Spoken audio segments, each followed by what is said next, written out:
Okay, so we're going to look at swords, and the reason I choose the word swords is because these are our weapons, right?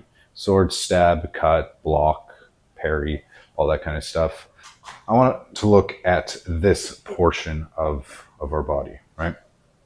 So when we're looking at a sword, if we're going in an edge of hand type position, right, this obviously becomes the point. This is the edge of the sword for cutting, stabbing. We're not gonna stab people with our fingers, though, right? So we're basically gonna, palm strike or punch. So this video is focusing on punching, right? So punching is looked at as a frowned upon in a combat situation, which is understandable. Don't want to break our hands. We want to maintain our weapons so we can grab and rip. And so palm striking, edge of hands, soft weapons, hard targets, that's preferred. But I want you to understand the punching and how you can actually make it a very effective tool as far as making sure everything's aligned, using principles, understanding the mechanics of the body, use compression over flexion. But another part of the sword, other than the point or the point and the edge, is the elbow. So the elbow actually becomes the hand that holds the sword, right? Like this. So where the elbow becomes the hand is that we actually use elbow power. And I learned this through Wing Chun, right? So, and it's our first introduction into understanding that we focus on our joints and we're not going to be focusing on our muscles, all right? The muscles are there to support the movements, but the joints are really where the movement happens. That's the two conjoining points. It's an energy point. We're going to put our focus here, all right? And just give you a visual. Take this little toy sword, all right, which is from an anime I really enjoy, Sword Art Online.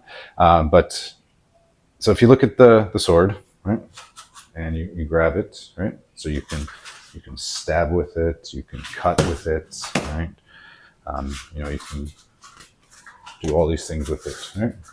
So if we move the sword down to here, where the handle is where the elbow is, and the arm is the blade, fist. So we'll stick with fist for now, all right? So the fist becomes the stab.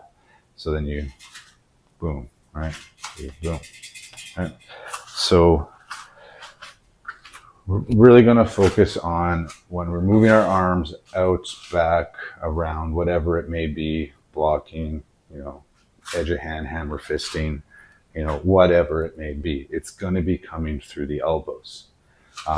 So I want you to think, if you're holding a heavy weight, say you drape a weight over your wrist, right?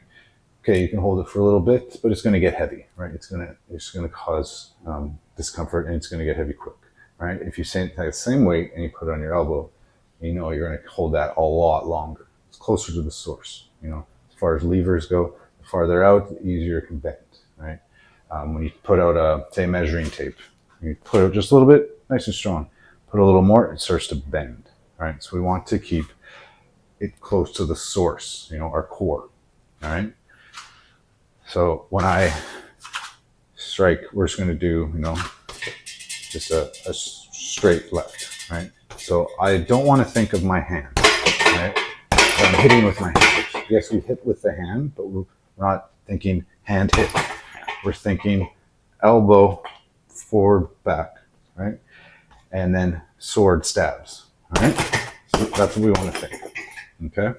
It's really, it's close to the core, and it's actually engaging larger muscle groups, all right? So through self-defense training system, I learned that gross body movements, very important. I want to focus on those because in adrenaline-induced situations, it's those large muscle groups that are really going to be your useful muscles, right? It's not the finer things where you're like typing on a computer, writing, all these fancy little movements and stuff like that.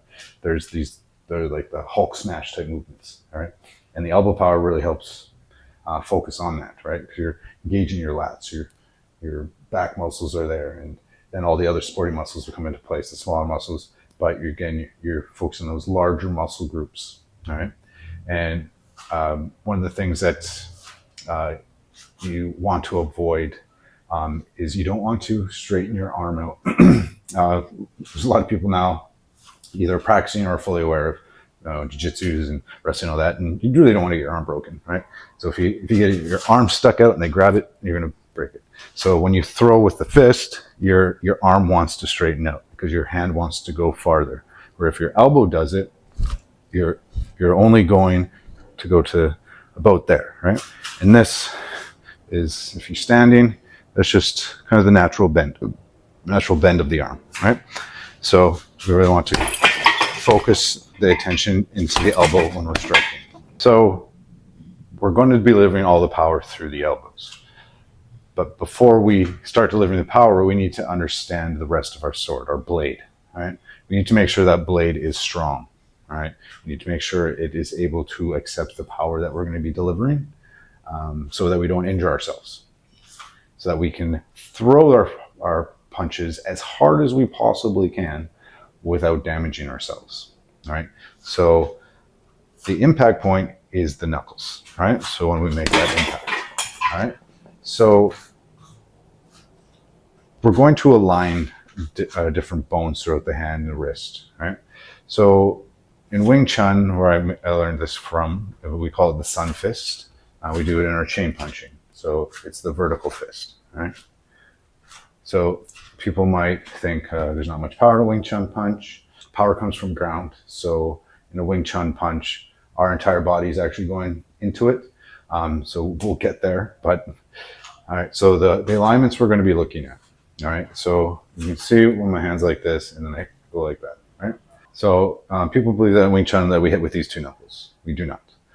We hit with these two knuckles. Now, if you look at the hand, so it says, oh, we got 5 digits. This makes this the middle. Nope. So cut off the thumb here. This is the hand, and these two are the middle, right? So we're going to be hitting with these two. Now we're going to be projecting this one, and we never want to purposely hit with this because that's, that'll break. It's the smallest bone as far as the hand. You easily break your knuckle. A lot of people break that when they punch, right? So we do want to avoid that. So when we do this and project, and we project this knuckle, hitting with these two, that little whip here like that, that's going to align this bone into another bone into our wrist, right? So we want to create compression, right? We don't want to create flexion, right? We don't want this to happen. Sometimes you punch and you just, and it hurts, right? You tear this muscle, tendon, whatever's in here, and it hurts, right? So we want to start that alignment. So when we're practicing, we can just do this nice and light. Start light, right? If you've practiced for years, then, go a little harder. If you're just new, just start light, just try and get this feel of the whip, point, whip. So Wing Chun, when we first start practicing, we point, right? Boom, boom. All right. So you want to point towards your target and strike, right? And having your hand pointed towards your target lines things up in your body that helps to, if you get caught here, instead of having your fist up here and you're pushing here, you're actually here, and things just start to align that you can then push forward. So it's just a little trick there, but it's the alignment. So you want that knuckle, the finger bone here, aligning into compression in the joint. All right. So another alignment we can do is that it's this one here. All right. So we don't want this flat. All right. Because that is now getting us closer to this. All right. We want to create another compression, another part of the alignment that supports the compression. All right. So if we imagine that we don't have fingers, all right, so we're hitting with the knuckles, right? This alignment through here to create that next compression, all right?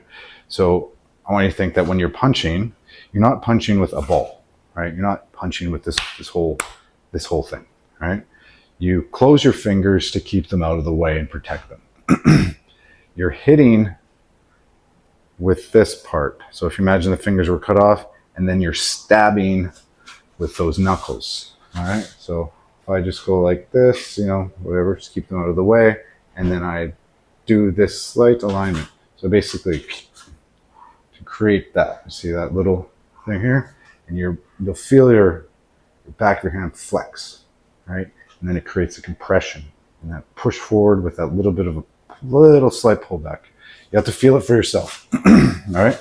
So when you get that, and then you start feeling that punch. And then you just really start to work it slow. Allow yourself to feel that alignment. All right. So that when we start to deliver more power, you'll have a properly aligned wrist, properly projecting knuckle. You'll be hitting with the correct part of the hand. You won't be hitting with the fingers, right? Put enough force on this, you're going to hurt yourself. You're going to break those fingers, right? So focus here. You know, there's structure in that.